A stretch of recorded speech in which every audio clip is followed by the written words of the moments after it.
മക്കളില്ലാത്തവർ ഈ ദുആ ഓതിയാൽ മതി എന്നാണ്. മക്കളില്ലാത്തവർ ഈ ദുആ ഓതിയാൽ മതി.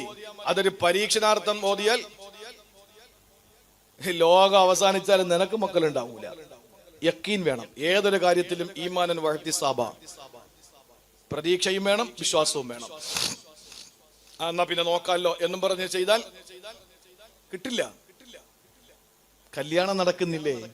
ഖുർആനകത്ത് മരുന്നുണ്ട്. കല്യാണം മക്കൾക്ക് നടക്കുന്നില്ലേ? എന്തിനാണ്? എവിടേക്കാ ഓടുന്നത്? സക്കരിയ നബി അലൈഹിസ്സലാമിന്റെ പ്രാർത്ഥനയാണ്. എന്ത് പ്രാർത്ഥന? റബ്ബി ലാ തദർനി ഫർദ വഅന്ത ഖൈറുൽ വാരിസീൻ. നീ എന്നെ ഒറ്റയ്ക്കാക്കി കളയരുത്, നീയാണ് അനന്തരാവകാശികളെ കൊടുക്കുന്നവൻ. എന്നിട്ട് പറഞ്ഞു, ഞാൻ ഇതുവരെ ദുആ ചെയ്തിട്ട് പരാജയപ്പെട്ടിട്ടില്ല, എനിക്ക് നീയേ ഉള്ളൂ, എനിക്ക് തരണം എന്ന് പറഞ്ഞപ്പോ കാലാവസ്ഥയും അന്തരീക്ഷവും സാഹചര്യവും ഒക്കെ പ്രതികൂലമായിട്ടും അല്ലാഹു തആല ഒരു മോനെ കൊടുത്തു. കാരണം എന്താ? ഏറ്റവും നല്ല സൗന്ദര്യത്തിലാണ് മനുഷ്യനെ അല്ലാഹു പടച്ചതെങ്കിൽ ആ മനുഷ്യൻ ഈ ഭൂമി ലോകത്ത് താമസിക്കാൻ വേണ്ടി പടച്ച തമ്പുരാന് നൽകിയ ഭവനമുണ്ടല്ലോ, ആ ഭവനത്തെ പറ്റി അല്ലാഹു സൂറത്ത് യൂസുഫിലൂടെ പറഞ്ഞതെന്തെന്നറിയോ? യൂസുഫ് നബി അലൈഹിസ്സലാമിന്റെ ചരിത്രം പറഞ്ഞു വരുന്ന സ്ഥലത്ത് അല്ലാഹു തആല പറയുകയാണ്, യൂസുഫ് നബി അലൈഹിസ്സലാം എവിടെയായിരുന്നു? സ്വന്തം വീട്ടിലായിരുന്നപ്പോൾ സഹോദരങ്ങളുടെ അസൂയയാ അല്ലാഹു സൗന്ദര്യം കൂടുതൽ കൊടുത്തു എന്ന് മാത്രമല്ല, ഓമനത്വം തുളുമ്പുന്ന യൂസുഫ് നബിയോട് വല്ലാത്ത സ്നേഹമാണ് വാപ്പാക്കുള്ളത്. യാക്കൂബ് എന്ന് പറയുന്ന പ്രിയപ്പെട്ട പിതാവിന് മറ്റു മക്കളോടുള്ളതിനേക്കാൾ സ്നേഹം യൂസുഫ് എന്ന പൊന്നുമോനോടാ. ആ സ്നേഹത്തിന്റെ പാരമ്യത കണ്ടപ്പോ തങ്ങളുടെ എല്ലാ നിലനിൽപ്പും നഷ്ടമാകുമോ എന്ന് ചിന്തിച്ചുകൊണ്ട് പ്രിയപ്പെട്ട സഹോദരങ്ങൾക്ക് അസൂയയായി. അവിടെ നിന്ന് നേരെ യൂസുഫ് നബി അലൈഹിസ്സലാം കിടന്നത് എവിടെയാണ്? സഹോദരങ്ങളെ, വനാന്തരത്തിലെ പൊട്ട കിണറ്റിലല്ലേ? അവിടെ നിന്ന് മഹാനായ യൂസുഫ് നബി അലൈഹിസ്സലാം വന്നത് എവിടെയാണ്? അടിമച്ചന്തയിലല്ലേ? അവിടെ നിന്നല്ലേ കൊട്ടാരത്തിലേക്ക് കടന്നു വന്നത്? ആ കൊട്ടാരത്തിന്റെ അകത്തളങ്ങളിൽ ഓരോ കഥകളും കൊളുത്തിട്ട് അവസാനം ആരോരുമില്ലാത്ത ഏകാന്തമായ ആ മുറിക്കകത്ത് വെച്ച് സലീഹ എന്ന് പറയുന്ന തന്റെ യജമാനന്റെ പ്രിയപ്പെട്ട ഭാര്യ കടന്നു പിടിക്കാൻ ശ്രമിക്കുമ്പോ യൂസുഫ് നബി അലൈഹിസ്സലാമിന്റെ ശരീരത്തിലേക്ക് കടന്നു വന്ന് യൂസുഫ് നബിയുടെ സൗന്ദര്യത്തെയും മുഖത്തിന്റെ കാന്തിയെയും തലമുടിയുടെ അഴകിനെയും ശരീരത്തിന്റെ പ്രൗഢിയെയും പറ്റിയിട്ട് ഒരുപാട് സ്തുതി പാടിയ ശേഷം തന്റെ ഇംഗിതത്തിന് വേണ്ടി, തന്റെ ശരീരത്തിന്റെ ദാഹത്തിന് വേണ്ടി സലീഹ എന്ന സൗന്ദര്യവതിയായ മിസ്രിലെ തമ്പുരാട്ടി തന്റെ പ്രിയപ്പെട്ട ദത്തുപുത്രനായ യൂസുഫ് എന്ന് പറയുന്ന സഹോദരനെ ക്ഷണിക്കുന്ന സമയത്ത് അള്ളാഹുവിന്റെ പരിശുദ്ധമായ ഖുർആൻ സൂറത്ത് യൂസുഫ് പറയുകയാണ്, യൂസുഫ് നബി അലൈഹിസ്സലാമിന്റെ മുഖത്ത് നോക്കിയിട്ട് ആ പെണ്ണ് പറഞ്ഞത്, ഹായ് തലക്ക് കടന്നു വരൂ, ഒന്നടുത്തേക്ക് വരൂ എന്ന് പറഞ്ഞിട്ട് വിളിക്കുമ്പോ ആരോരും ഇല്ലാത്ത സന്ദർഭത്തിൽ പോലും യൂസുഫ് നബി അലൈഹിസ്സലാം പറഞ്ഞ വാക്കെന്താണ്? ഖാല മഅദല്ലാഹ്, എന്റെ പടച്ചവനോട് ഞാൻ കാവൽ തേടുകയാ. അല്ലാഹുവേ, ആരുമോരുമില്ലാത്ത ഈ സ്ഥലത്ത് ഞാനും ഇവളുമല്ലാതെ മറ്റാരുമില്ലല്ലോ, ഇവിടെയാണ് നിന്റെ സഹായം എനിക്ക് വേണ്ടത് തമ്പുരാനെ. നിന്നോട് ഞാനിതാ കാവൽ തേടുകയാ എന്ന് പറഞ്ഞുകൊണ്ട് യൂസുഫ് നബി അലൈഹിസ്സലാം അവിടെ നിന്ന് പൊറുക്കലിനെ ചോദിച്ച് പടച്ചവനോട് കാവൽ തേടിയിട്ട് യൂസുഫ് നബി അലൈഹിസ്സലാം പറഞ്ഞൊരു വാക്കുണ്ട്, എന്താണെന്നറിയോ? ഇന്നഹു റബ്ബി അഹ്സന മത്വാ. ആ പെണ്ണിന്റെ മുഖത്ത് നോക്കിയിട്ട് പറയുകയാണ്, എന്റെ യജമാനനായ അസീസ് രാജനുണ്ടല്ലോ, നിങ്ങളുടെ പ്രിയപ്പെട്ട ഭർത്താവുണ്ടല്ലോ, അയാള് അഹ്സന മത്വായ്, എനിക്ക് കിടക്കാനുള്ള ഏറ്റവും നല്ല സങ്കേതം ഒരുക്കി തന്നവനാ, ഏറ്റവും നല്ല വീട്, ഏറ്റവും നല്ല വാസസ്ഥലം എനിക്ക് തന്നവനാണ്. അതുകൊണ്ട് ആ നന്ദികേട് ഞാൻ കാണിച്ചുകൂടാ, ഒരിക്കലും നന്ദി കെട്ടവനാകാൻ കഴിയില്ലെന്ന് പറഞ്ഞുകൊണ്ട് യൂസുഫ് നബി അലൈഹിസ്സലാം തന്നെ മാടി വിളിച്ച സലീഹ എന്ന പെണ്ണിന്റെ മുഖത്ത് നോക്കിയിട്ട് അള്ളാഹുവിനോട് കാവൽ തേടിക്കൊണ്ട് പടച്ചവൻ ോട് അഭയം പ്രാപിച്ചുകൊണ്ട് പറഞ്ഞ വാക്കിതാണ്, ഇന്നഹു റബ്ബി അഹ്സന മത്വാ. എനിക്ക് കിടക്കാനും എനിക്ക് സൗകര്യപ്പെടുത്തി തന്ന ഏറ്റവും നല്ല വീടുണ്ടാക്കി തന്ന യജമാനനോട് എങ്ങനെയാണ് ഞാൻ നന്ദികേട് കാണിക്കുക? സഹോദരങ്ങളെ, സ്വന്തം വീട്ടിലായിരുന്നപ്പോൾ സഹോദരങ്ങളുടെ അസൂയയാ, അവിടെ നിന്ന് കൊടുങ്കാട്ടിലെ പൊട്ടക്കിണറ്റിലായിരുന്നപ്പോൾ ഹിംസ്രജന്തുക്കളുടെ ഉപദ്രവമാ, അവിടെ നിന്ന് അടിമച്ചന്തയിലായിരുന്നപ്പോൾ കച്ചവടക്കാരുടെ ഉപദ്രവമാ, അവിടെ നിന്ന് നേരെ അല്ലാഹു തആല തീരുമാനിച്ച് കൊട്ടാരത്തിലേക്ക് കടന്നു വരുമ്പോ ആ കൊട്ടാരത്തിന്റെ ഉള്ളറകളിൽ കിടന്ന് എങ്ങനെയാണ് എന്റെ യജമാനന്റെ ഭാര്യയോട് എനിക്കിത് ചെയ്യാൻ സാധിക്കുക? അതുകൊണ്ട് എന്റെ യജമാനനോട് നന്ദി കാണിച്ചുകൊണ്ട് ഇതാ ഞാൻ നിന്നെ ഇവിടെ നിന്ന് ആട്ടി ഓടിക്കുന്നു എന്ന് പറഞ്ഞ് ഉഹുദറി ഓടാൻ ശ്രമിക്കുമ്പോ സഹോദരങ്ങളെ, അല്ലാഹു റബ്ബുൽ ഇസ്സത്ത് സൂറത്ത് യൂസുഫിലൂടെ പരിചയപ്പെടുത്തുകയാ. അല്ലാഹു നമുക്ക് തന്ന ഭവനം എന്തിൽ നിന്ന് രക്ഷപ്പെടാനുള്ളതാണെന്നറിയോ? വന്യമൃഗങ്ങളിൽ നിന്ന് സംരക്ഷണം നൽകുന്ന കൊച്ചു വീടല്ല തന്നില്ലേ?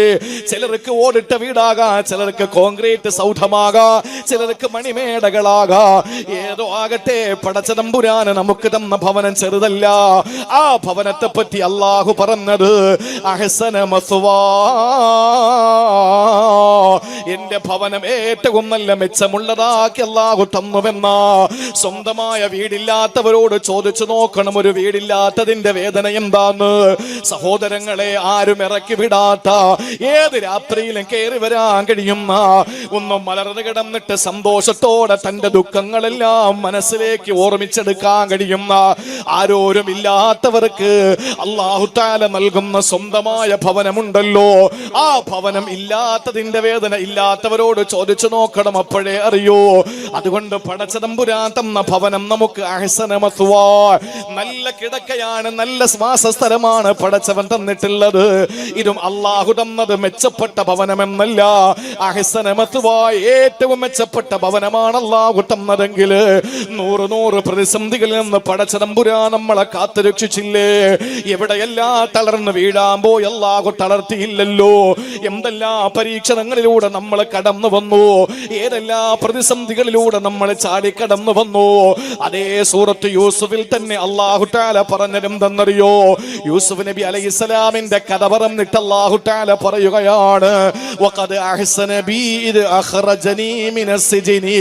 അല്ലാഹുവിന്റെ പ്രവാചകൻ യൂസുഫ് നബി അലൈഹിസ്സലാം പറയുകയാ, അല്ലാഹുവേ, അത്ഭുതകരമായി എന്നെ ജയിലിൽ നിന്ന് രക്ഷപ്പെടുത്തിയ നാഥ, നീ തന്ന ഏറ്റവും വലിയ സൗഭാഗ്യമാണ്. വഖദ് അഹ്സന ബി, എന്നോട് കാണിച്ച ഏറ്റവും മെച്ചപ്പെട്ട ഔദാര്യം ഏതെന്നറിയോ? ഇത് അഖ്റജനി മിനസ് സിജ്നി, എന്നെ ജയിലിൽ നിന്ന് നീ പുറത്തു കൊണ്ടുവന്നല്ലോ തമ്പുരാനെ. യൂസുഫ് നബി അലൈഹിസ്സലാമിന് ജയിലായിരുന്നു പ്രതിസന്ധിയെങ്കിൽ എന്നെ കേൾക്കുന്ന എത്രയോ സഹോദരങ്ങൾക്ക് കടബാധ്യതയാണ് ജയിലായി മാറിയത്.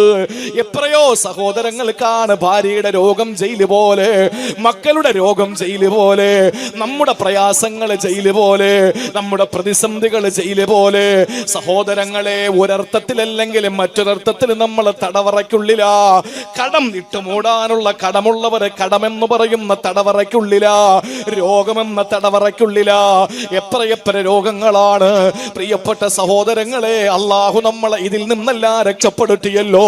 ഒരാഴ്ച മുമ്പും നമ്മൾ സോഷ്യൽ മീഡിയയിൽ കണ്ടല്ലോ, 6 വയസ്സുള്ള പൊന്നുമോൾക്ക് രോഗം വന്നിട്ട് മജ്ജ മാറ്റി വെക്കുന്ന രോഗം വന്നിട്ട്, ക്യാൻസർ രോഗം പിടിപെട്ടിട്ട് മജ്ജ മാറ്റി വെക്കുകയാണ്. 30 ലക്ഷം രൂപയാണ് വേണ്ടത്. അതിസുന്ദരിയായ കാസർഗോഡ് ജില്ലയിലെ പാവപ്പെട്ട സഹോദരി, കല്യാണം കഴിച്ചയക്കപ്പെട്ട പൊന്നുമോള, ആ പ്രിയപ്പെട്ട സഹോദരിക്ക് തലയ്ക്കകത്ത് ട്യൂമർ വന്നിട്ട് ആ പ്രിയപ്പെട്ട സഹോദരിയുടെ പ്രിയപ്പെട്ട പിതാവ് 2 ദിവസം മുമ്പ് വിളിച്ചിട്ട് ദുആരക്കാൻ പറയാ. ആ കുടുംബത്തെ എനിക്ക് നന്നായിട്ട് അറിയുന്നതാണ്. ആ പൊന്നുമോൾക്ക് അല്ലാഹു കൊടുത്ത രോഗം എന്തെന്നറിയോ?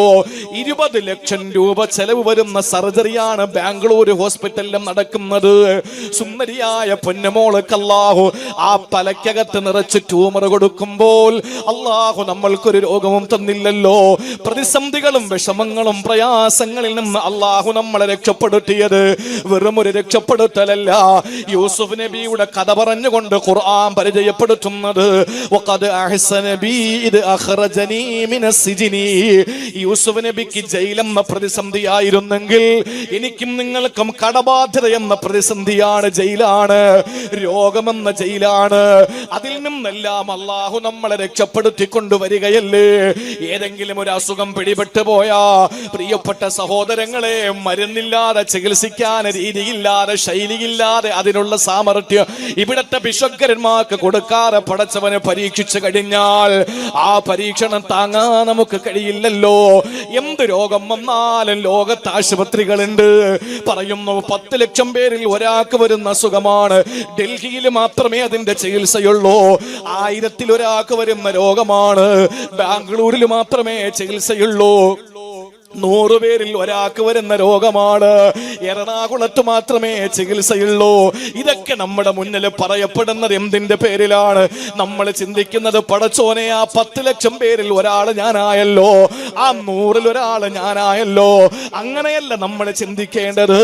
അല്ലാഹുവേ, 100-ൽ ഒരാൾക്ക് വരുന്ന രോഗം എനിക്ക് തന്നിട്ട് ഒരാശുപത്രി ഞങ്ങൾക്ക് ചൂണ്ടിക്കാണിച്ചു തന്ന അല്ലാ, ചികിത്സിക്കാൻ വിത്തെങ്കിലും ചികിത്സിക്കാനുള്ള സ്വത്ത് തന്ന പടച്ചവര്, ഒന്നിനും കഴിയാത്തവരാണെങ്കിൽ ചാരിറ്റി പ്രവർത്തകര് വന്നിട്ട് ലൈവിടുകയാണ്. ഈ കുടുംബത്തെ കൈയൊടിയരുതേ എന്ന് പറയുമ്പോ 100 കണക്കിന് കൈ നീണ്ടു വരികയാ, 1000 സഹായകസ്തം നീണ്ടു വരികയാ. ദിവസം 1, 2, 3 കഴിയുമ്പോൾ 40 ലക്ഷം 50 ലക്ഷം പിരിയുകയാ. കേരളത്തിലെ പാവപ്പെട്ട റഹീം എന്ന സഹോദരന് സൗദി അറേബ്യയിലെ ജയിലിൽ കിടക്കുമ്പോൾ ആ സഹോദരന് സൗദി ജയിലിൽ നിന്ന് വിട്ടയക്കുന്നതിന് വേണ്ടിയിട്ട് കോടിക്കണക്കിന് രൂപ വേണമെന്ന് പറഞ്ഞപ്പോ എത്ര ആഴ്ചകൾ കൊണ്ടാ കോടാനകോടി രൂപ കേരളത്തിൽ നിന്ന് നമ്മൾ പിരിച്ചെടുത്തത്. അള്ളാഹു നമുക്കിതിനുള്ള തൗഫീക്ക് തന്നത് എന്തിന്റെ പേരിലാണ്? ഏതെങ്കിലുമൊക്കെ പ്രതിസന്ധികളിൽ നിന്ന് അള്ളാഹു നമ്മളെ രക്ഷപ്പെടുത്തുന്നത് അള്ളാഹു തരുന്ന ഏറ്റവും വലിയ അഹ്സനായ അവന്റെ സഹായമാണെന്ന് പരിശുദ്ധ ഖുർആൻ. യൂസുഫ് നബി അലൈഹിസ്സലാമിനെ ജയിലിൽ ഇടാതെ അല്ല സംരക്ഷിച്ചല്ലോ, പിന്നെയോ ജയിലിലിട്ട് ചെറിയ കാര്യത്തിനല്ലല്ലോ, ലോകം മുഴുവനും പാടി നടന്നില്ലേ ആ കാലഘട്ടത്തിൽ. അവസാനം അവസരം കിട്ടി. സ്വപ്ന വ്യാഖ്യാനം പറഞ്ഞു കൊടുത്തപ്പോ രാജാവ് പറഞ്ഞു, എന്നാൽ യൂസുഫിനെ വിളിച്ചു കൊണ്ടുപോവാ, വെറുതെ വിടാം. അവസരമല്ല, അഭിമാനമാണ് വേണ്ടത്, അവസരമല്ല. യൂസുഫ് നബി പറഞ്ഞു, എനിക്ക് കിട്ടിയ അവസരമാണ്, എനിക്കത് വേണ്ട. എനിക്ക് വേണ്ടത് എന്റെ അഭിമാനമാണ്, നിരപരാധിത്വം തെളിയണം. ഞാൻ വരാം നിങ്ങളുടെ കൊട്ടാരത്തിലേക്ക്, ജയിലിൽ നിന്ന് നിങ്ങളെ കൊട്ടാരത്തിലേക്ക് വരാം. പിടിച്ചിട്ട രാജാവ് ചോദിക്കുക, വായോ, നിന്നെ വെറുതെ വിട്ടേക്കാം. അപ്പൊ തടവ് പുള്ളിയായ യൂസുഫ് നബി ചോദിക്കുകയാണ്, എനിക്ക് ഓടി അങ്ങ് അവസരം കിട്ടിയപ്പോ വന്ന് രക്ഷപ്പെടാനല്ല ഞാൻ ഇവിടെ കിടക്കുന്നത്, എന്റെ നിരപരാധിത്വം തെളിയണം. അതുകൊണ്ട് ഈ പെണ്ണിന്റെ വിഷയത്തിൽ നിങ്ങളുടെ നിലപാട് എന്താണ്? വിളിപ്പിച്ചു ലോകത്തിന്റെ മുന്നിൽ. എന്നിട്ട് ചോദിച്ചു, എന്താ? മണി തത്ത പറയും പോലെ സലീഹ പറഞ്ഞു, യൂസുഫ് നബി നിരപരാധിയാണ്, ഞാനാണ് അപരാധി എന്ന്. അവസാനം ജയിൽ മോചിതനായ യൂസുഫ് നബി അല്ലാഹു തആല കൊണ്ടുവന്നു. എന്തേ? ഇതൊക്കെ അള്ളാഹ്ക്ക് നേരത്തെ അറിഞ്ഞൂടെ? അള്ളാഹ്ക്ക് നേരത്തെ അറിഞ്ഞൂടെ? പ്രതിസന്ധികൾ കൊടുത്തിട്ട് രക്ഷപ്പെടുത്തുന്നതിന്റെ പേരാണ് അഹ്സൻ. അപ്പോഴേ അതിന്റെ മൂല്യം മനസ്സിലാവും, അതിന്റെ വില. രോഗത്തിന്റെ സുഖം അറിയുന്ന എപ്പോഴാ? ആരോഗ്യത്തിന്റെ സുഖം. ഇപ്പൊ നമുക്ക് ആരോഗ്യത്തിന്റെ സുഖം ഒന്നും അറിയില്ല. ഓടുന്നു, ചാടുന്നു, കളിക്കുന്നു, ഒക്കെ ചെയ്യുന്നു. ഇത് അറിയുന്ന എപ്പോഴാന്നറിയോ? എപ്പോഴാ? അള്ള ഒരു രോഗം തന്നു, കഷ്ടപ്പെട്ട്, ഒരുപാട് പ്രയാസപ്പെട്ട്, അവസാനം ചികിത്സിച്ചിട്ട് രോഗം ഭേദമായി. ആ ബുദ്ധിമുട്ട് അങ്ങോട്ട് മാറിയപ്പോ അൽഹംദുലില്ലാഹ്, ടോയ്ലറ്റിൽ വാഷ്റൂമിൽ കയറി ബാത്റൂമിൽ പോയി മലവിസർജനം മൂത്രവിസർജനം നടത്തി പുറത്തിറങ്ങുന്നവൻ എന്ത് പറയണമെന്നാണ്? ഉഫ്രാനക അൽഹംദുലില്ലാഹ് അല്ലദീ അദ്ഹബ അന്നിയൽ അദാ വഅഫാനി. എന്റെ വയറിനകത്തുള്ള ബുദ്ധിമുട്ടും പ്രയാസവും ഒക്കെ ഇപ്പം മാറിക്കിട്ടി. അള്ളാഹുവെ, മാറ്റി തന്ന നിനക്ക് സർവസ്തുതി. ഇത് അവന്റെ വയറ്റിൽ ബുദ്ധിമുട്ട് ഉണ്ടാക്കി കൊടുത്തിട്ടല്ലേ അല്ലാഹു തആല അകത്ത് കയറ്റി. അതെല്ലാം കഴിഞ്ഞ് പുറത്തിറക്കിയപ്പോൾ അവൻ പറയുന്നു അൽഹംദുലില്ലാഹ്. എന്തിനാണ്? ഇത് ആദ്യമേ ഇല്ലെങ്കിൽ ഇപ്പൊ ഞാൻ അൽഹംദുലില്ലാഹ് പറയുന്നില്ലല്ലോ. എനിക്കിപ്പോ വാഷ്റൂമില് യൂറിൻ പാസ് ചെയ്യണമെന്ന് തോന്നി ടെൻഡൻസി ഉണ്ടായി, ഞാൻ കേറിയാൽ ഇറങ്ങുമ്പോ അൽഹംദുലില്ലാഹ് അല്ലദീ അഫാനി എന്ന് പറയാം. ഉഫ്രാനക അൽഹംദുലില്ലാഹി അല്ലദീ അദ്ഹബ അന്നിയൽ അദാ വഅഫാനി പറയും. അപ്പൊ ഇത് പറയിപ്പിക്കാൻ വേണ്ടി അള്ളാഹു എനിക്ക് വയറിനകത്ത് ആ ടെൻഡൻസി തരുന്നു. യൂസുഫ് നബിക്ക് സ്വാതന്ത്ര്യം എന്തെന്ന് മനസ്സിലായിട്ടില്ല. അത് പഠിപ്പിച്ചു കൊടുക്കാൻ ജയിലിലാക്കി. എന്നിട്ട് പുറത്തേക്ക് ഇറക്കി. സ്വാതന്ത്ര്യം എന്തെന്ന് മനസ്സിലായി. എന്നിട്ട് അധികാരം കയ്യിൽ കൊടുത്തു. ഇനി നിരപരാധികൾ ആരും ജയിലിൽ കിടക്കാൻ പാടില്ല. യൂസുഫ് നബിക്ക് ബോധം വരാൻ വേണ്ടി, ബോധം ഇല്ലെന്നല്ല, അല്ലാഹു തആല അവന്റെ ഹിക്മത്താണ്. നമുക്ക് അല്ലാഹു തആല ജീവിതത്തിന്റെയും പണത്തിന്റെ വില അല്ലാഹു നമുക്കറിയാൻ വേണ്ടി എന്ത് ചെയ്യും? കടം തരും. ഇല്ലെങ്കിൽ നമ്മൾ ഇങ്ങനെ ചെലവാക്കിക്കൊണ്ടിരിക്കും. കടം അങ്ങോട്ട് തന്നാൽ പണത്തിന്റെ വില എന്താന്ന് മനസ്സിലാവും. അവസാനം കടം മാറ്റിത്തരും. അപ്പോഴും നമ്മൾ പണത്തിന്റെ വില മനസ്സിലാക്കും. പിന്നെ നമ്മൾ നന്നാവും. അള്ളാഹ്ക്ക് സുജൂദ് ചെയ്യാത്തവൻ അല്ലാഹു തആല പെട്ടെന്നൊരു രോഗം കൊടുക്കും. ആരോഗ്യം ഉള്ളപ്പം ആരോഗ്യത്തിന്റെ വില അറിയില്ല. ഒരു രോഗം പിടിപെട്ട് ആ രോഗത്തിൽ അവൻ അനുഭവിച്ചു ചീട്ട് വാങ്ങി. അവസാനം അല്ലാഹു തആല അവന് രോഗശമനം നൽകി ആദരിച്ചു. അപ്പോഴാണ് അവൻ ആരോഗ്യം എന്തെന്ന് തിരിച്ചറിഞ്ഞത്. അപ്പോഴാണ് സുഖം എന്തെന്ന് തിരിച്ചറിഞ്ഞത്. എന്റെ പ്രിയപ്പെട്ട സഹോദരങ്ങളെ, അതുകൊണ്ട് അല്ലാഹു തആല നമുക്ക് തന്ന ശാരീരിക ഘടന അഹ്സനാണ്. താമസിക്കാൻ തന്ന വീട് അഹ്സനാണ്. അല്ലാഹു നമുക്ക് എന്തെല്ലാം രോഗങ്ങൾ, കടങ്ങൾ, പ്രതിസന്ധികൾ, ജീവിതത്തിന്റെ കഷ്ടപ്പാടുകളുണ്ടോ അതിൽ നിന്നൊക്കെ നമ്മളെ രക്ഷപ്പെടുത്തുന്നതും അഹ്സനാണ്. ഇനി കേട്ടോ, നമുക്ക് ഇങ്ങോട്ട് തരുന്നത് മാത്രം നമ്മൾ ചർച്ച ചെയ്തുകൊണ്ടിരുന്നാലേ ശരിയാവൂല. അങ്ങോട്ട് കൊടുക്കാനുള്ള ചർച്ച ചെയ്യാം. ഇങ്ങോട്ട് തന്ന എല്ലാം അഹ്സനാണ്. ഞാൻ 3 ഉദാഹരണങ്ങൾ മാത്രമേ പറഞ്ഞിട്ടുള്ളൂ. ആ 3 മതിയാവും. എല്ലാം അതിന്റെ ഉള്ളിൽ കടന്നിട്ടുണ്ട്. ഇനി നമ്മളെ തിരിച്ചങ്ങോട്ട് കൊടുക്കണം. അള്ളാഹു എന്തിനാ ഈ ലോകത്തേക്ക് നമ്മളെ അയച്ചത്? കൊട്ടക്കണക്കിന് ഇബാദത്ത് ചെയ്യാനാണോ? ചില ആളുകൾ എപ്പോഴും സുജൂദിലായിരിക്കും. വേണ്ട, അങ്ങനെ ചെയ്യാൻ അല്ല പറഞ്ഞിട്ടില്ല. എന്നും നോമ്പ് പിടിക്കണോ? അല്ല പറഞ്ഞിട്ടില്ല. രാത്രി ഉറങ്ങാതെ ഉണർന്നിരുന്ന് ഇബാദത്ത് എടുക്കണോ? വേണ്ട, അത് ചെയ്യരുത്. ഇന്നലി ഐനികലൈക ഹഖ, നിന്റെ കണ്ണിനോട് നിനക്ക് ബാധ്യതയുണ്ടെന്ന് നബി മുഹമ്മദ് മുസ്തഫ. കൊട്ടുകാട്ടത്തെ മുസ്തഫാരല്ല, അഷ്റഫുൽ ഖൽഖ് നബി മുഹമ്മദ് മുസ്തഫ. അപ്പോ ജീവിതത്തിൽ അല്ലാഹു തആല നമുക്ക് തന്ന മുഴുവൻ അഹ്സനിനെയും മുൻനിർത്തി നമ്മൾ തിരിച്ച് റബ്ബിന് അഹ്സൻ കൊടുക്കണം. ഒരുപാടൊന്നും കൊടുക്കണ്ട, ഇത്തിരി മതി. അത് നന്നായാ മതി. ഒത്തിരിയൊന്നും വേണ്ട. ആരാ പടച്ചവൻ? തബാറകല്ലദീ ബിയദിഹിൽ മുൽകു വഹുവ അലാ കുല്ലി ഷൈഇൻ ഖദീർ الذي خلق الموت والحياة ليبلوكم أيكم أحسن عملا. അല്ലാഹുവിന്റെ ഖുർആൻ സൂറത്തുൽ മുൽക്ക് വെറുതെ പോലെ എല്ലാ ദിവസവും ഓതേണ്ട സൂറയാണല്ലോ. ആ സൂറത്തുൽ മുൽക്കിലൂടെ പടച്ചതമ്പുരാനെ പരിചയപ്പെടുത്തുന്നത് തബാറകല്ലദീ ബിയദിഹിൽ മുൽക്ക്. രാജാധികാരം ഏതൊരു തമ്പുരാന്റെ കയ്യിലാണോ, അധികാരം ആരുടെ കയ്യിലാണ്? അള്ളാന്റെ കയ്യിലാ. അധികാരം പടച്ചവന്റെ കയ്യിലാ. അധികാരത്തിന്റെ ദണ്ട് പടച്ചോന്റെ കയ്യിലാ. അള്ളാഹുവാണ് ഏറ്റവും അനുഗ്രഹീതന്. അവന്റെ കയ്യിലാണ് ലോകത്തിന്റെ അധികാരമുള്ളത്. എന്നിട്ട് അല്ലാഹനെ പരിചയപ്പെടുത്തുന്നു. അല്ലദീ ഖലഖൽ മൗത വൽ ഹയാ. അവനാണ് മരണത്തെയും ജീവിതത്തെയും പടച്ചത്. ആദ്യം ജീവിതവും പിന്നെ മരണമല്ലേ? അല്ല, ആദ്യം മരണം പിന്നെ ജീവിതമാണ്. മരണത്തോടുകൂടി ജീവിതം ആരംഭിക്കുകയാണ്, തീരുകയല്ല. ഇവിടത്തെ ജീവിതം അല്ലാഹന്റെ മുന്നിൽ ഒന്നുമല്ല. അവിടത്തെ ജീവിതമാണ് പടച്ചവന്റെ മുന്നിൽ വിലപ്പെട്ടത്. അതുകൊണ്ടാണ് പടച്ചതമ്പുരാൻ പറഞ്ഞത് ആദ്യം മരണത്തെ പിന്നെ ജീവിതത്തെ. അല്ലദീ ഖലഖൽ മൗത വൽ ഹയാ. അവന്റെ മരണവും ജീവിതവും വെച്ചത് പടച്ചവനാ. എന്നിട്ട് അല്ലാഹ് പറയുന്നു, എന്തിനാ ജീവിതവും മരണവും വെച്ചതെന്നറിയോ? ലിയബ്ലുവക്കും അയ്യുക്കും അഹ്സനു അമലാ. നിങ്ങളിൽ ആരാണ് ഏറ്റവും നല്ലത് ചെയ്തതെന്നറിയാനാ. ഏറ്റവും കൂടുതൽ ചെയ്തെന്ന് ആരെന്നറിയാൻ വേണ്ടിയിട്ടല്ല. ചിന്തിക്കണേ, അല്ലാഹ് പറഞ്ഞ വാക്കേതാ? ലിയബ്ലുവക്കും അയ്യുക്കും അക്സറു അമലാ.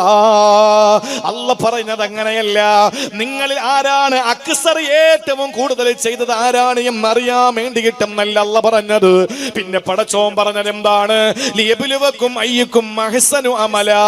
നിങ്ങളിൽ ആരാണ് ഏറ്റവും മെച്ചമായത് ചെയ്തതെന്നറിയാനാ. കാരണം അല്ലാഹ് തന്നതെല്ലാം അഹ്സനാണ്. നിന്റെ സൗന്ദര്യം അഹ്സനാണ്.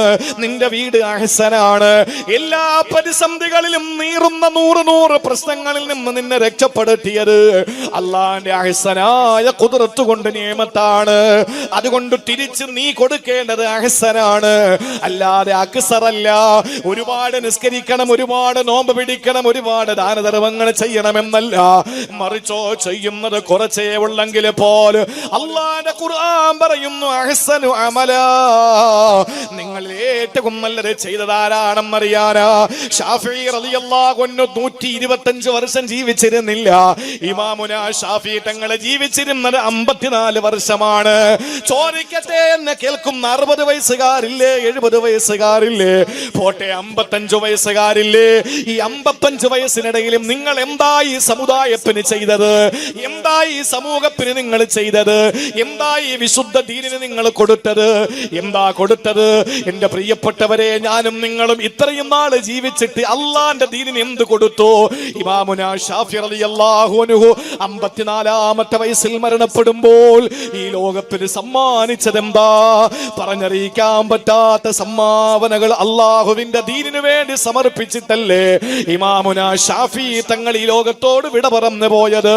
ഇമാം അബൂ ഹനീഫ ഇമാം ലോകത്തോട് വിട പറയുമ്പോ, അതുപോലെ ഇമാം മാലിക് റഹിമഹുല്ലാ, ഇമാം അഹ്മദ് ഇബ്നു ഹംബൽ റഹിമഹുല്ലാ, മഹാനായ ഇമാമിങ്ങളൊക്കെ ഈ ലോകത്ത് നിന്ന് വിട പറഞ്ഞത് എന്തിന്? അബ്ദുൽ ഖാദിർ ജീലാനി തങ്ങള് ഈ ലോകത്ത് നിന്ന് വിട പറഞ്ഞു. എന്ത് ലോകത്തിന് ദീനിന് സമ്മാനിച്ചു? ചിന്തിക്ക്. ഖാജാ മുഈനുദ്ദീൻ അൽ ജിസ്തി അൽ അജ്മീരി റളിയല്ലാഹു തആല അൻഹുവിന്റെ കാലഘട്ടത്തിൽ ഖാജാ മുഈനുദ്ദീൻ അൽ ജിസ്തി എന്ന ഇന്ത്യയുടെ സുൽത്താനുൽ ഹിന്ദ് ഖാജാ മുഈനുദ്ദീൻ ജിസ്തി അൽ അജ്മീരി തങ്ങൾ അല്ലാഹു അദ്ദേഹത്തിന്റെ നാവിലൂടെ ഇസ്ലാമിലേക്ക് കൊണ്ടുവന്നത് 90 ലക്ഷം ആളുകളെയാ. 1 കോടിയോളം വരുന്ന ആളുകൾ ഖാജാ തങ്ങളുടെ പ്രസംഗം കേട്ട് ഇസ്ലാമിലേക്ക് വന്നു. 90 ലക്ഷം വരുന്ന പ്രഭാഷകന്മാരുണ്ട്. ഒറ്റൊരുത്തനെ ഇസ്ലാമിലേക്ക് കൊണ്ടുവരാൻ കഴിഞ്ഞിട്ടുണ്ടോ? ഉണ്ടോ? 90 ലക്ഷം സംഘാടകരുണ്ട്. ഒറ്റൊരുത്തനെ പോട്ടെ, ഒറ്റൊരുത്തനെ നിസ്കരിക്കുവോ? ചിന്തിച്ചു നോക്ക്. ലക്ഷക്കണക്കിന് ആളുകൾ മുന്നിൽ വന്ന് പ്രസംഗം കേൾക്കും. ഏതെങ്കിലും ഒരുത്തൻ അതനുസരിച്ച് അമല് ചെയ്യാൻ ഇല്ല എന്ന് ഞാൻ പറയുന്നില്ല. ഒരൊറ്റ പ്രസംഗം കൊണ്ട് 90 ലക്ഷത്തോളം വരുന്ന ആളുകൾ ഇസ്ലാമിലേക്ക് കടന്നു വന്നു. സുൽത്താനുൽ ഹിന്ദ്, ഇന്ത്യയുടെ സുൽത്താന്റെ പ്രസംഗം കേട്ടിട്ട് അവരും മരണപ്പെട്ട് ഈ ലോകത്ത് നിന്ന് മൺമറഞ്ഞപ്പോ അവരുടെ സിഗ്നേച്ചർ നമുക്ക് എന്താ ഉള്ളത്? നമ്മൾ പറയും, ഞാൻ ഇരുന്ന 10 കൊല്ലം ദിഫായി മൗലിദ് നടത്തി മട്ടൻ ബിരിയാണി കൊടുത്തു. ഈ ചാപ്പാടിന്റെ കഥയല്ലാതെ നമുക്കൊന്നും പറയാനില്ല. നിങ്ങൾ എന്ത് കൊടുത്തു? മട്ടൻ ബിരിയാണി കൊടുക്കുന്നതിന്റെ തലേ ദിവസം മട്ടത്തിലൊരു പ്രസംഗം കാഴ്ചവെച്ചു. അത് തന്നെ ഞാൻ ചെയ്തത്. വേറെന്താ നമുക്കുള്ളത്? ഇല്ല. ഒരുപാടൊന്നും കൊടുക്കേണ്ട സഹോദര. 5 കൊല്ലം ജീവിച്ചാ മതി പ്രായപൂർത്തിയായതിനു ശേഷം. 5 വർഷം വേണ്ട, വേണ്ട. 1 മണിക്കൂർ മതി. ഒരൊറ്റ മണിക്കൂർ, ഒറ്റ മണിക്കൂർ മതി. അള്ളാഹു നമുക്ക് ആകെ പ്രായപൂർത്തിയത്തിന് ശേഷം ആയുസ് 1 മണിക്കൂറാണ് അള്ളാഹു നമുക്ക് തന്നിരിക്കട്ടെ. ആ 1 മണിക്കൂർ കൊണ്ട് ഏറ്റവും നല്ല കാര്യം അങ്ങോട്ട് ചെയ്തു കൊടുത്താൽ അള്ളാഹു നമുക്ക് തരുന്നത് ചില്ലറ കാര്യമല്ല. കാരണം തന്നത് അഹ്സനാണ്, കിടക്ക അഹ്സനാണ്, പ്രതിസന്ധി എന്നുള്ള രക്ഷപ്പെടുത്തൽ അഹ്സനാണ്, എല്ലാം അള്ള ഇങ്ങോട്ട് തന്നത് അഹ്സനാണ്. പിന്നെന്താ നമുക്ക് അങ്ങോട്ട് അഹ്സനായത് കൊടുത്താ കുഴപ്പം? ഒരുപാടൊന്നും ചെയ്യണ്ട, ഒത്തിരി ചെയ്യണ്ട, ഇത്തിരി മതി. ഒരു ഹദീസിൽ കാണാം, തിഹാമാ പർവ്വതത്തിന്റെ വലിപ്പത്തോളം അമലുകളുമായിട്ട് പരലോകത്ത് വരുന്ന ഒരു ജനത, തിഹാമാ പർവ്വതത്തിന്റെ വലിപ്പത്തിലെ അമലുകളുമായിട്ട് പരലോകത്ത് വരുന്ന ഒരു ജനത, ആ ജനതയുടെ അമലുകൾ അല്ലാഹുവിന്റെ ഹബീബ് അവിടെ പറയുകയാ, യജ്അലുഹല്ലാഹു ഹബാഅൻ മൻസൂറാ, ചേമ്പിലയിൽ വീഴുന്ന മടത്തുള്ളി പോലെ തെറിച്ചു പോകുമെന്ന, അപ്പുപ്പം താടി പോലെ പറന്നു പോകുമെന്ന, ബലൂൺ പൊട്ടും പോലെ പൊട്ടിത്തെറിക്കുമെന്ന, ഒരു കുമിള പൊട്ടും പോലെ പൊളിച്ചു കളയുമെന്ന. അവന് അമലില്ലാത്തത് കൊണ്ടാണോ? അല്ല. അവന്റെ അമലുകൾ ഒരു സഞ്ചി നിറച്ചാണോ? അല്ല. ഒരു ടോറസ് നിറച്ചാണോ? അല്ല. അവന്റെ അമലുകളെ പറ്റി റസൂലുള്ള പറയുന്നത്, മഹാനവറുകൾ, മഹാനായ തങ്ങള്, നിബിതങ്ങള് പറയുന്നത്, തിഹാമാ പർവ്വതത്തിന്റെ വലിപ്പത്തിന് വലിപ്പത്തിന് അമലുകൾ ഉണ്ടെന്ന ആ തിഹാമാ പർവ്വതത്തിന്റെ വലിപ്പത്തിന് അമലുകളുമായിട്ട് പരലോകത്ത് വരുന്നവന് അള്ളാഹു അവന്റെ ജീവിതം അഹ്സനാകാത്തത് കൊണ്ട്, അവന്റെ ജീവിതം അഹ്സനാകാത്തത് കൊണ്ട്, അവന്റെ അമലുകൾ അഹ്സനാകാത്തത് കൊണ്ട് അഷ്റഫുൽ ഖൽഖ് അവിടെ നിന്ന് പറയുകയാണ്, പരലോകത്ത് വരുമ്പോ അതുകൊണ്ട് അവന് രക്ഷപ്പെടാൻ സാധിക്കുമെന്ന ചിന്തയിൽ അവന് കഴിഞ്ഞുകൂടുമ്പോ യജ്അലുഹല്ലാഹു ഹബാഅം മൻസൂറാ, ധൂമധൂളിയാക്കി അല്ലാഹു മാറ്റിക്കളയുമെന്ന. സഹോദരങ്ങളെ, അതുകൊണ്ട് ഒരുപാട് അമലുകൾ ചെയ്യണമെന്നല്ല, രാത്രി മുഴുവനും കിടന്നുറങ്ങാതെ സുജൂദിൽ കിടക്കണമെന്നല്ല. എവിടെയാ അങ്ങനെ പറഞ്ഞത്? പാതിരാത്രി എഴുന്നേറ്റ് നിസ്കരിക്കുന്നതിനെ പറ്റി ഖുർആൻ സൂറത്തു സജദയിൽ പറഞ്ഞത്, തതജാഫാ ജുനൂബുഹും അനിൽ മലാജിഇ യദ്ഊന റബ്ബഹും ഖൗഫൻ വതമആ. അല്ലാഹ് പറഞ്ഞത് രാത്രി എഴുന്നേൽക്കുന്നതിനെ പറ്റിയിട്ട് പറഞ്ഞത് എന്താണ്? തതജാഫാ ജുനൂബുഹും അനിൽ മലാജിഇ, വിരിപ്പിൽ നിന്ന് കിടക്കയിൽ നിന്ന് അവന്റെ പാർശ്വത്തെ നീക്കുന്നവനെന്ന എന്ന് പറഞ്ഞാൽ ഉറങ്ങിയവനെന്നല്ലേ, എന്നിട്ട് എഴുന്നേക്കണമെന്നല്ലേ പറയുന്നത്. തഹജ്ജുദിന് പോലും ഷർത്ത് വെച്ചത് എന്താണ്? ഉറങ്ങിയിട്ട് നിസ്കരിക്കുന്ന നിസ്കാരത്തിന്റെ പേരാണ് തഹജ്ജുദ്. ഉറങ്ങാതെ രാത്രി മുഴുവനും ഇരിക്കുന്നവന് എന്ത് തഹജ്ജുദാ? എന്റെ പ്രിയപ്പെട്ട സഹോദരങ്ങളെ, അതുകൊണ്ട് ഉറങ്ങണം.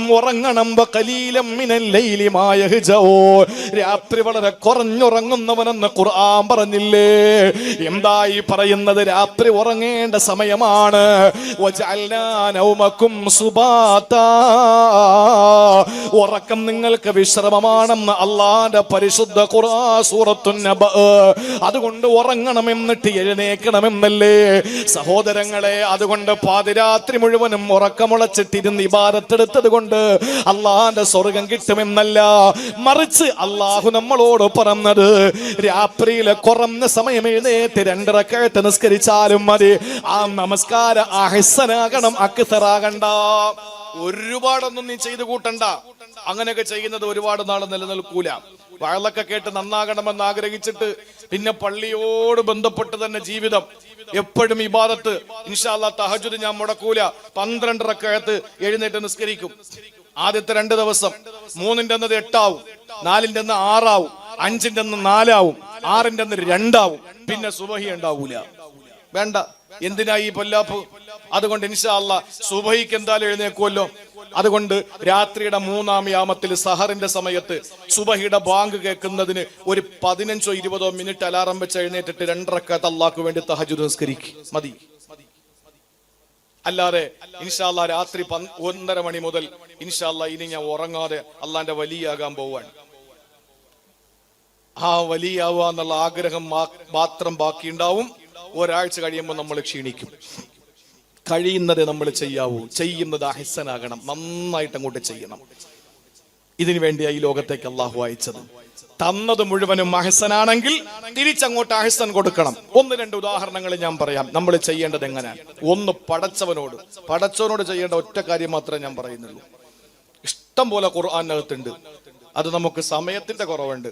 പക്ഷേ ഇന്ന് അള്ളാഹുമായിട്ടുള്ള ബന്ധം വലിയ പ്രശ്നമൊന്നും ഇല്ലാതെ പോവാണ്. നിസ്കാരത്തിന് നിസ്കാരമുണ്ട്, നോമ്പിന് നോമ്പുണ്ട്, ഹജ്ജ് ഉംറയൊക്കെ ഉണ്ട്.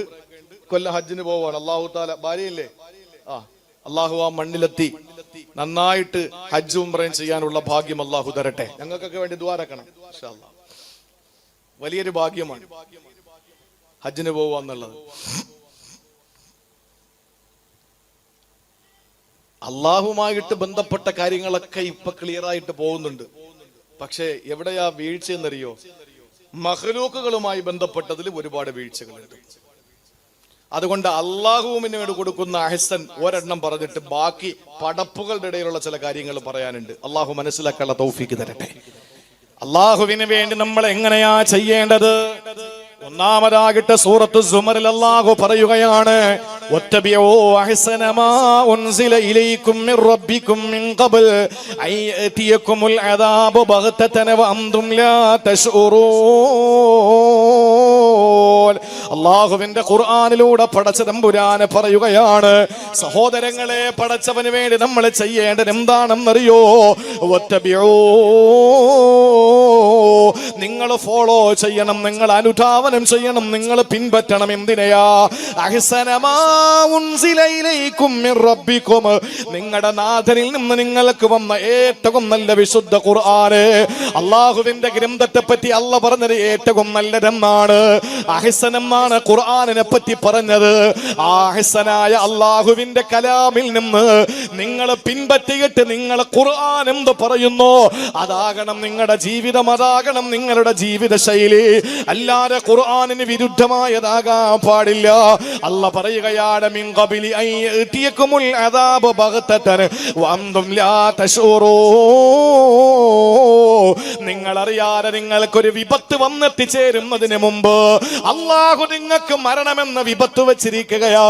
അത് നിങ്ങൾ അറിയാതെ നിങ്ങളെ തേടിയെത്തുന്നതിന് മുമ്പ് അല്ല പറയുകയാണ്, പ്രിയപ്പെട്ടവരെ, ഖുർആൻ അഹ്സനാണ്. ആ അഹ്സനായ ഖുർആനിനെ ഫോളോ ചെയ്ത് ജീവിക്കലാണ്. അള്ളാഹുവിന്റെ ഖുർആനിൽ ഇല്ലാത്തത് എന്താ ഉള്ളത്? ചോദിക്കട്ടെ, ഈ നാട്ടിൽ എന്നെ കേൾക്കുന്ന പ്രിയപ്പെട്ടവരെ, നിങ്ങൾക്ക് സന്താനങ്ങളില്ലേ? അള്ളാന്റെ ഖുർആൻ നമ്മുടെ മുന്നിൽ ഒരു മരുന്ന് പറഞ്ഞല്ലോ. നിരീശ്വരവാദികൾ പറയാനുള്ളത് അവര് പറഞ്ഞോട്ടെ, അവരെ പറഞ്ഞു തിരുത്താൻ ആർക്കും കഴിയില്ല. ആര് പ്രസംഗിച്ചാലും നിരീശ്വരവാദികൾക്ക് തിരികെയുമില്ല.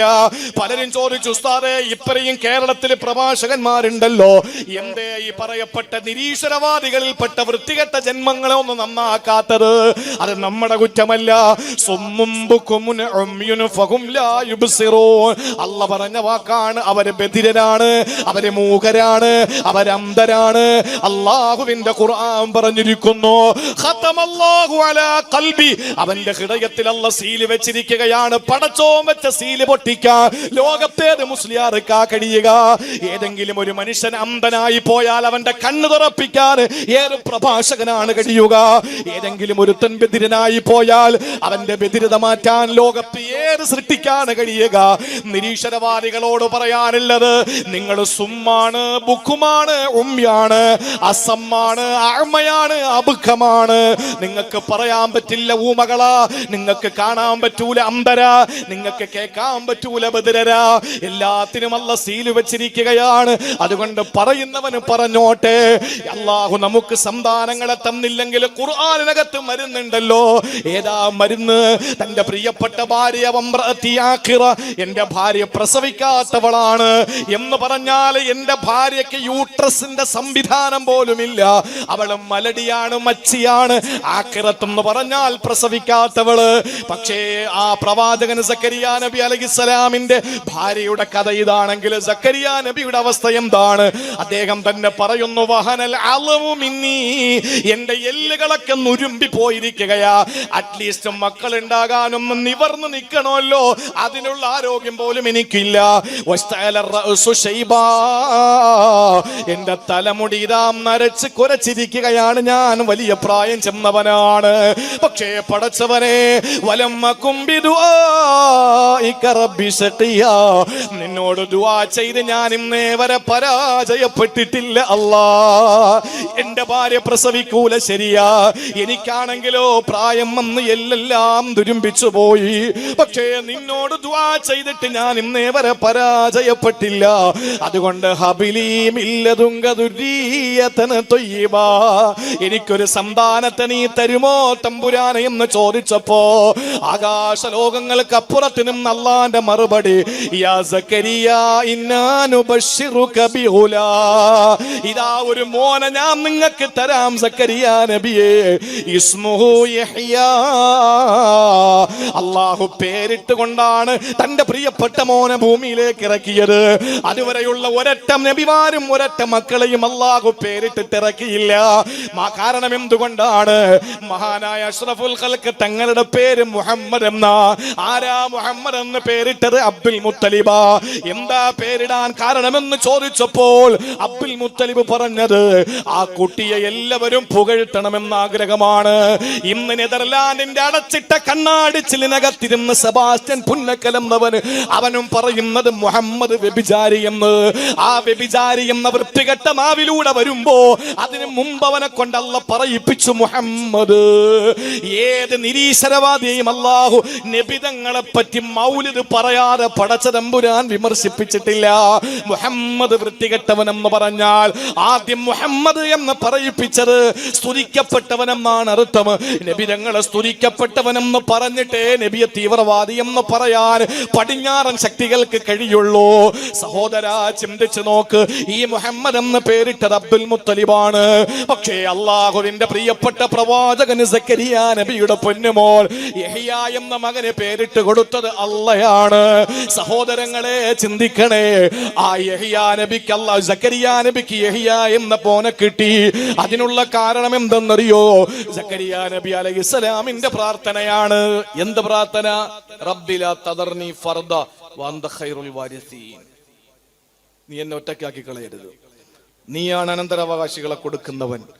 എന്നിട്ട് പറഞ്ഞു, ഞാൻ ഇതുവരെ ദുആ ചെയ്തിട്ട് പരാജയപ്പെട്ടിട്ടില്ല, എനിക്ക് നീയേ ഉള്ളൂ, എനിക്ക് തരണം എന്ന് പറഞ്ഞപ്പോ കാലാവസ്ഥയും അന്തരീക്ഷവും സാഹചര്യവും ഒക്കെ പ്രതികൂലമായിട്ടും അല്ലാഹു തആല ഒരു മോനെ കൊടുത്തു. കാരണം എന്താ? മക്കളില്ലാത്തവർ ഈ ദുആ ഓതിയാൽ മതി എന്നാണ്. മക്കളില്ലാത്തവർ ഈ ദുആ ഓതിയാൽ മതി. അതൊരു പരീക്ഷണാർത്ഥം ഓതിയാൽ ലോകം അവസാനിച്ചാലും നിനക്ക് മക്കളുണ്ടാവൂല. യക്കീൻ വേണം. ഏതൊരു കാര്യത്തിലും ഈമാനൻ വഹ്തിസാബ, പ്രതീക്ഷയും വേണം, വിശ്വാസവും വേണം. എന്നാ പിന്നെ നോക്കാമല്ലോ എന്നും പറഞ്ഞ് ചെയ്താൽ കിട്ടില്ല. കല്യാണം നടക്കുന്നില്ലേ? ഖുർആനകത്ത് മരുന്നുണ്ട്. കല്യാണം മക്കൾക്ക് നടക്കുന്നില്ലേ? എന്തിനാണ്? എവിടേക്കാ ഓടുന്നത്?